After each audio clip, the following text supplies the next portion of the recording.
मैं पंडित देवकीनंदन शर्मा पंडित देवकीनंदन एस्ट्रोवाणी में आपका स्वागत करता हूं। आज का अपना विषय है, जाने आपकी मस्तिष्क रेखा क्या कहती है। मस्तिष्क रेखा के बारे में कुछ संक्षिप्त जानकारी मैं आपको इस वीडियो के माध्यम से दे रहा हूं। देखिए, यह आपको पूर्व में बता चुका हूं, ये जो रेखा है ये जीवन रेखा है शुक्र पर्वत की।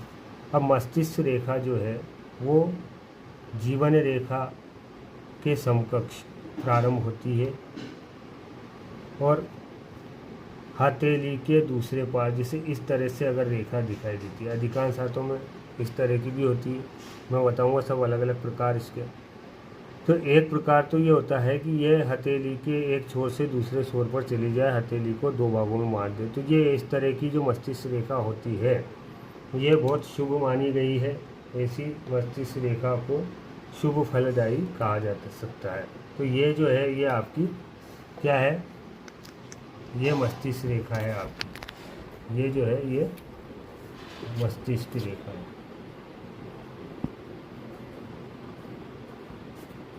मस्तिष्क रेखा, ठीक है, ये मस्तिष्क रेखा है।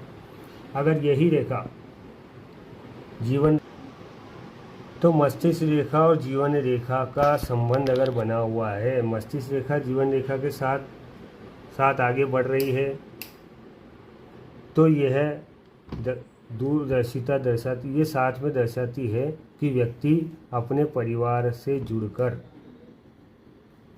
चलेगा और उसकी जो निर्णय क्षमता होगी वो बहुत अच्छी होगी और तुरंत निर्णय लेने वाला होगा। उसका बुद्धिबल बहुत अच्छा होगा और ऐसे व्यक्ति अपने जीवन में अपनी योजनाबद्ध तरीकों से आगे सफल भी होते हैं।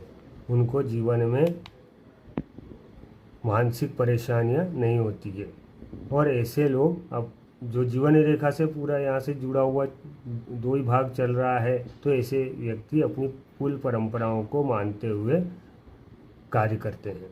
अगर यही रेखा, जैसे ये जीवन रेखा है, अगर यही रेखा अगर इससे दूरी बनाकर चलें, जैसे जीवन रेखा और मस्तिष्क रेखा में इस तरह से दूरी बनी रहे, तो ऐसे व्यक्ति स्वतंत्र विचारधारा के होंगे। ये जो रेखा मस्तिष्क रेखा है ये व्यक्ति को स्वतंत्रता प्रदान करती है। स्वतंत्रता वाली विचारधारा उसकी रहेगी। उसकी जो विचारधारा होगी वो स्वतंत्र होगी। यानी कि ऐसे व्यक्ति, जैसे ये रेखा सूर्य पर्वत तक आ रही है, ये आगे बुध पर्वत तक जा रही है, वो भी अपनी जगह मायने रखती है बात। लेकिन जहाँ तक बात है कि अगर ये चीज़ अगर जीवन रेखा से दूरी है तो वो विचारधारा उसकी स्वतंत्र होगी। लेकिन अगर ये रेखा सूर्य पर्वत तक अगर आती है तो ऐसे व्यक्ति अपने जीवन में समस्त भौतिक सुखों को प्राप्त करते हैं और वो उन्हीं के पीछे ज़्यादा लगे रहते हैं। ऐसे व्यक्ति क्या होते हैं कि सारे अपने काम काज पर लगे रहेंगे, परिवार पर ऐसे व्यक्तियों का ध्यान कम होता है। मतलब परिवार में भौतिक सुविधाओं की जो आवश्यक वस्तुएं हैं वो उनकी पूर्ति करेंगे, लेकिन बाकी सारा ध्यान अपनी कमाई पर रहे।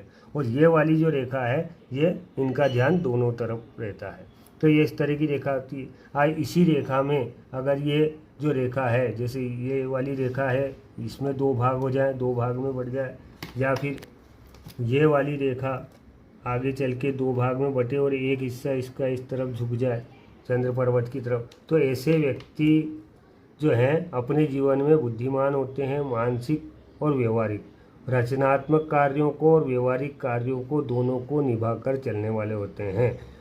इसी प्रकार इस रेखा में भी इसी तरह का हम ले सकते हैं कि ऐसे व्यक्ति जो होते हैं वो, अब व्यवहारिक जगत में इनकी थोड़ी कमी रहेगी, लेकिन ऐसे व्यक्ति एक से अधिक अपनी कार्य योजनाओं को बनाते हैं और एक से अधिक कमाई के साधन बनाने की कोशिश करते हैं। उनका जो मस्तिष्क होता है वो उधर ही दौड़ता है। और इस वाले में रचनात्मक पहलू, व्यवहारिक पहलू के साथ दोनों का समायोजन बनाकर ये लोग चलते हैं।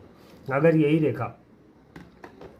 रेखा अगर मान लीजिए थोड़ा इसी तरह जीवन रेखा के साथ चलते चलते इस तरह से चंद्र पर्वत की तरफ अगर इसका झुकाव हो और चंद्र पर्वत की तरफ ये जाए, तो ऐसे व्यक्ति में क्या होगा ऐसे व्यक्ति कल्पनाशील होंगे, कल्पना शक्ति उनमें बहुत ज़्यादा होगी। और इसके साथ में अगर ये चंद्र पर्वत भी अगर मजबूत है, ये चंद्र पर्वत वाला भाग है, ये चंद्र पर्वत अगर मजबूत है तो ऐसे व्यक्ति अच्छे कवि भी हो सकते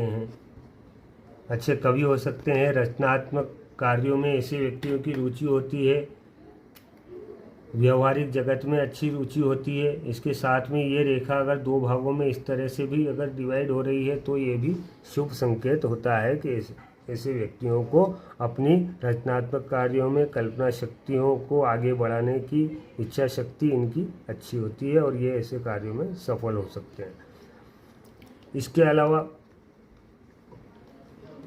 अगर ये रेखा कहीं से अगर टूट जाए या इस पर कहीं पर भी क्रॉस का सीन आ जाए, इस तरह से क्रॉस का साइन अगर इस पर बना हुआ हो तो यह कहीं ना कहीं मानसिक अवसाद को प्रदर्शित करती है। कहीं ना कहीं ऐसे व्यक्ति के जीवन में मानसिक परेशानियों से उसका जीवन अस्त व्यस्त हो सकता है।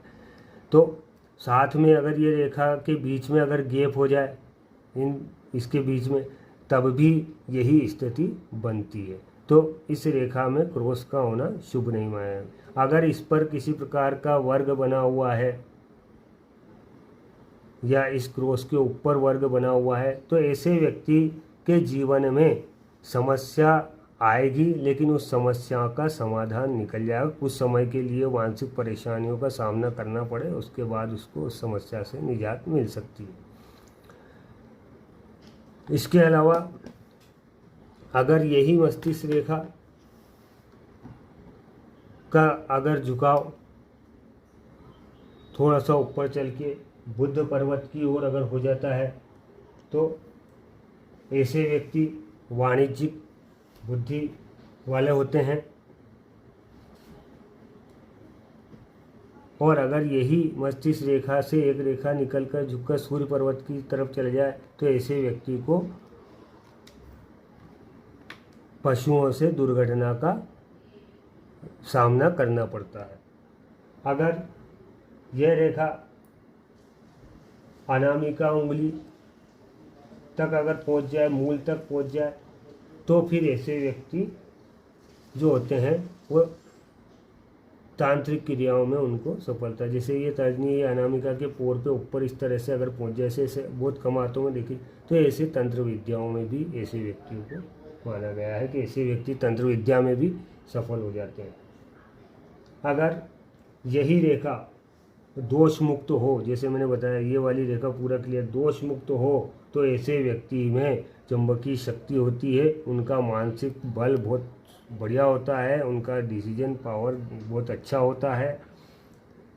और अगर ये रेखा